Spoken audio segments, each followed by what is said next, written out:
Hi friends, welcome to this video, and in this video we are going to discuss about procedure for imposing major penalties. यानी major penalties impose करना, किसी के ऊपर major penalties inflict करना, impose करना, क्योंकि किसी भी कोर्ट एम्प्लॉय ने अगर सुप्रीम कोर्ट के कंडक्ट्स या रूल्स को ब्रेक किया है तो उसके ऊपर कुछ पेनल्टीज़ लगेंगी। वो डिपेंड करेगा कि वो मेजर पेनल्टी लगती है या फिर माइनर लगती है, वो इस चीज़ पे डिपेंड करता है कि उसका कंडक्ट किस प्रकार का है। और ये सब चीज़ें कौन डिसाइड करता है? डिसिप्लिनरी अथॉरिटी डिसाइड करती है। तो सबसे पहले मैं आपको बता दूँ कि पेनल्टीज़ जो हैं वो 7 है under rule 11: sensor, withholding of increment and promotions, recovery from pay of the whole or part of any pecuniary loss, reduction in rank, compulsory retirement, removal from service which shall not be a disqualification for future employment, dismissal from service which shall ordinarily be disqualification for future employment। यानी 4, 5, 6, 7 जिसमें कि जो आपकी post है उसकी आपकी जो rank है वो डाउन की जा सकती है, आपका डिमोशन हो सकता है, कंपलसरी रिटायरमेंट हो सकता है, आपसे जॉब को छुड़वाया जा सकता है, आपको जॉब से निकाला जा सकता है, और लेकिन आप फ्यूचर में ही गवर्नमेंट जॉब कर सकते हैं, डिसमिस किया जा सकता है, और फ्यूचर में भी आप गवर्नमेंट जॉब नहीं कर सकते। तो ये 4, 5, 6, 7 इनको मेजर पेनल्टी कहा जाता है। यानी कि आपने कोई ऐसा गलत काम किया है जिससे बहुत ज़्यादा प्रॉब्लम क्रिएट हो गई है रजिस्ट्री के अंदर, सुप्रीम कोर्ट के अंदर, तब ये पेनल्टीज़ आप पे जो हैं वो लग सकती हैं। तो major penalties will be impose on court servants as per clause 4 to 7, ये एंड नहीं है, 4 to 7 of rule 11 on the basis of allegations. अगर कोई एलिगेशन किसी भी पर्सन पे लगे हैं, एम्प्लॉय पे लगे हैं, तो डिसिप्लिनरी अथॉरिटी चार्जेस को फ्रेम करेगी और एक इंक्वायरी हेल्ड करेगी। वो चार्जेस एलिगेशंस को रिटर्न फॉर्म में जो है कंसर्न पर्सन को दिया जाएगा, उससे रिप्लाई लिया जाएगा, और जो मतलब अपने डिफेंस में रिटर्न जो स्टेटमेंट देता है वो उससे ली जाएगी, और वो चाहे तो डिसिप्लिनरी अथॉरिटी के सामने स्वयं प्रस्तुत हो सकता है face to face. For putting his defence, court servant will be permitted to inspect and take extracts from relevant records only. जो भी रेलिवेंट रिकॉर्ड्स से वो कुछ अपने बचाव में डेटा जमा करना चाहता है, इन्फॉर्मेशन लेना चाहता है, उसकी उसे परमिशन दी जाएगी, लेकिन सिर्फ रेलिवेंट रिकॉर्ड से। ये नहीं कि वो कोई बेकाम की चीज़ों से कुछ ताका झाकी करे, ये सब चीज़ें नहीं चलेंगी। If a servant did not admit the charges, अगर कोई भी पर्सन जनरली होता है वो चार्जेस को मानता नहीं जो उस पर लगाए जाते हैं, तो डिसिप्लिनरी अथॉरिटी क्या करेगी? एक ऑफिसर जो है inquiry officer, inquiry committee, board of inquiry को जो है वो कंडक्ट करेगी, फिर वो उसके अगेंस्ट में इंक्वायरी और जो सबूत हैं, एविडेंसेस, ओरल एविडेंसेस हैं, वो जुटाएगा। Disciplinary authority may nominate any person to present the case in support of charges against servant. Servant के अगेंस्ट में जो चार्जेस लगे हैं उनको प्रूव करने के लिए डिसिप्लिनरी अथॉरिटी जब कार्रवाई चलेगी तो एक व्यक्ति को अपॉइंट कर सकती है। उसी प्रकार से एक जो सर्वेंट है जिसके अगेंस्ट में चार्जेस चल रहे हैं, वो अपना केस रखवाने के लिए अपनी तरफ से एक आदमी को, व्यक्ति को ला सकता है, कोर्ट एम्प्लॉय को ला सकता है, जो उसका केस हो सकता है उसे लगे कि वो मेरा केस ज़्यादा अच्छे से रख सकता है, मेरा बचाव अच्छे से कर सकता है। इसकी परमिशन उसे बड़ी आसानी से डिसिप्लिन अथॉरिटी से मिल जाएगी। 6 पॉइंट है, अथॉरिटी में consider the relevant documentary and oral evidences. मैंने कहा था जो डिसिप्लिनरी अथॉरिटी होती है वो टॉप पे होती है, वो नीचे कमेटी, जो इंक्वायरी कमेटी है, इंक्वायरी ऑफिसर वगैरह हैं, उनको अपॉइंट करती है। तो वो क्या करते हैं, बहुत सारे डॉक्यूमेंट्री एविडेंस वगैरह जुटाते हैं, ओरल एविडेंस जुटाते हैं, जो ये प्रूव करें कि जो पर्सन है, अक्यूज पर्सन है, वो वाकई में वो जो है वो कल्प्रिट है, उसने कुछ जानबूझ के कुछ जो ऐसा कंडक्ट किया है जिससे कोर्ट के अंदर प्रॉब्लम क्रिएट हुई है। तो इस चीज़ के लिए डॉक्यूमेंट्री एविडेंस वगैरह को जुटाना ज़रूरी होता है, क्योंकि उनकी जो इंपॉर्टेंस होती है वो बहुत ज़्यादा होती है। Court servant shall be entitled for cross examination, यानी कोर्ट जो अगर आप किसी के अगेंस्ट में चार्जेस लगाएंगे तो वो आदमी ये चाहेगा कि मुझे क्रॉस एग्जामिनेशन का मौका मिले, तो इसकी परमिशन डिसिप्लिनरी अथॉरिटी से मिलती है। और डिसिप्लिनरी अथॉरिटी भी अपनी तरफ से जो उसके पास ओरल एविडेंसेस हैं, विटनेसेस हैं, उनके द्वारा ऐसे जो कोर्ट सर्वेंट है उसको क्रॉस एग्जामिनेशन कराएगी कि वो एक्चुअली में सच बोल रहा है या नहीं। यानी दोनों पार्टी एक दूसरे को क्रॉस एग्जामिनेशन कर सकती हैं, एक दूसरे के एविडेंसेस को क्रॉस एग्जामिनेशन कर सकती हैं, इसकी पूरी जो है छूट मिलती है। ठीक है। Next point, at the conclusion a report of inquiry will be prepared.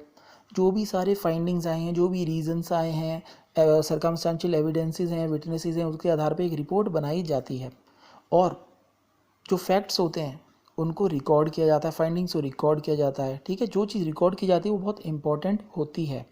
If authority in its inquiry establishes a new charge, जब कोई इंक्वायरी शुरू में स्टार्ट की जाती है वो किसी चार्जेस के बेस पे की जाती है, राइट। जो चार्जेस लगाए जाते हैं कुछ लोगों के द्वारा कुछ फैक्ट्स को दिखा के, कोई चीज़ों को बता के, जब इंक्वायरी आगे चलती है तो पता चलता है किसी व्यक्ति ने ये क्राइम नहीं किया और भी क्राइम किए हैं, यानी नए चार्जेस भी लगना शुरू हो जाते हैं।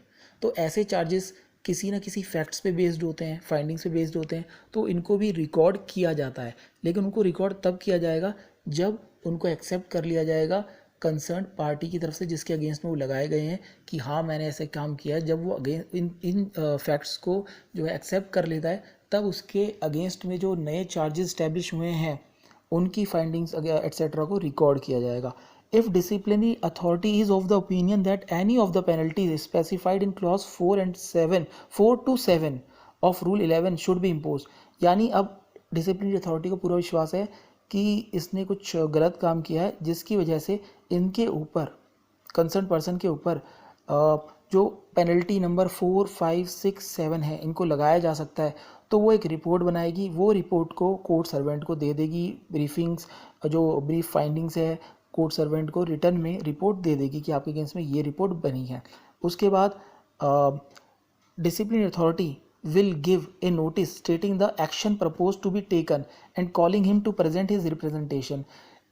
क्या एक्शन लिया जा सकता है पेनल्टी नंबर 4, 5, 6, 7 के अंदर में ऐसे जो कंसर्न पर्सन है, कंसर्न कोर्ट एम्प्लॉय है, सर्वेंट है, उसके अगेंस्ट में क्या एक्शन लिया जा सकता है, इसकी जानकारी देते हुए एक नोटिस उसे दिया जाएगा और उसे कहा जाएगा कि आप अपनी रिप्रेजेंटेशन देना चाहते हैं तो दे दीजिए।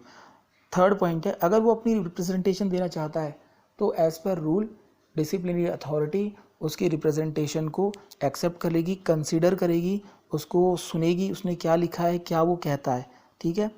Finally if authority is satisfied with charges levelled against court servant, it is not reasonably practicable to give him another opportunity of showing cause, यानी अगर सब कुछ क्लियर हो गया है, चार्जेस भी लग गए हैं, प्रूफ भी हो गए हैं, उसने एक्सेप्ट भी कर लिए हैं, ठीक है, उसके बाद भी कल्प्रिट पर्सन को या ऐसे कंसर्न्ड कोर्ट सर्वेंट को जो एक और मौका देना बिल्कुल गलत होगा।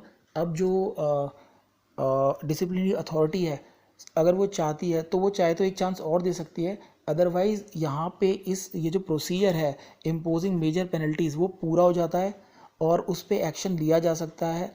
उस पर उसके अगेंस्ट में 4, 5, 6, 7 इन चारों में से कोई पेनल्टी जो है वो लगाई जा सकती है। ये डिस्क्रिशनरी है, ये डिपेंड करता है वो किस तरीके से डिसीजन लेना चाहते हैं और उनके सामने कौन कौन सी एविडेंसेस हैं, किस प्रकार के उनके सामने मटेरियल जो है वो प्लेस हुआ था, ठीक है। अब इसमें बार बार ये चीज़ आई कि डिसिप्लिनरी अथॉरिटी, सब यही सोचेंगे कि डिसिप्लिनरी अथॉरिटी जो है वो तो टॉप पे तो है पर उसको पावर कहाँ से मिलती है, वो होता कौन है, क्या है चीज़ वो, ठीक है। डिसिप्लिनरी अथॉरिटी जो है सुप्रीम कोर्ट ऑफ इंडिया में उसकी पावर होती है चीफ जस्टिस ऑफ इंडिया के पास अंडर आर्टिकल 311 ऑफ सुप्रीम को of constitution of India clause 1। और जब वो ये पावर जो है रजिस्ट्रार को भी दे सकता है कि आप किसी और के अगेंस्ट में इंक्वायरी कंडक्ट कर सकते हो, तो ये हो जाता है article 311 of clause 1 and 2 of constitution of India and rule 17। तो ये जो दोनों कॉन्स्टिट्यूशन ऑफ इंडिया का आर्टिकल 311 है और रूल 17 है ऑफ 1961 रूल्स, इनके अंतर्गत चीफ जस्टिस के पास पावर होती है डिसिप्लिनरी अथॉरिटी की इंक्वायरी कंडक्ट करने की रजिस्ट्रार के अगेंस्ट या किसी और एम्प्लॉय के अगेंस्ट में। और जब ये पावर रजिस्ट्रार को चीफ जस्टिस देता है तो वो अपने से नीचे एम्प्लॉयज़ के ऊपर इसका उपयोग कर सकता है, उनके अगेंस्ट में इंक्वायरी करवा सकता है। क्लास 1 जो ऑफिसर हैं उनके नीचे के जो ऑफिसर हैं उनके अगेंस्ट में, provided that no penalty specified in clause 5 to 7 of rule 11 shall be imposed by any authority lower than the appointing authority. कोई भी अपॉइंटिंग अथॉरिटी से नीचे का आदमी जो है वो 5, 6, 7, ठीक है, 5, 6, 7 नंबर की जो पेनल्टी है वो नहीं लगा सकता। और अपॉइंटिंग अथॉरिटी जो होता है इसकी जो पावर होती है वो होती है under article 146(1) chief justice of India ऐसी जो अथॉरिटी है वो किसी ऑफिसर को देता है, ठीक है गाइस। तो ये हो गया हमारा question, procedure for imposing major penalties. Major penalties means Supreme Court officer and servant conditions of services and conduct rule 1961 के अंदर में 11 रूल है। पेनल्टीज़ उसके अंदर 7 पेनल्टीज़ हैं। मेजर पेनल्टीज़ 4, 5, 6, 7 है। तो 4, 5, 6, 7 जो हैं वो मेजर पेनल्टीज़ के अंदर आती हैं, जिसको लगाया जा सकता है डिसिप्लिनरी अथॉरिटी के द्वारा। और inquiry committee, inquiry board, inquiry officer की जो रिपोर्ट दी जाती है, फैक्ट, सर्कमस्टांसेस, एविडेंसेस और जो कि विटनेसेस की जो गवाही है उसके आधार पे जो रिपोर्ट बनती है उसके बेसिस पे मेजर पेनल्टीज़ लगाई जा सकती है गाइस। तो ये हो गया हमारा answer. I hope you will find this video very informative and I hope you will like the video. Thank you very much.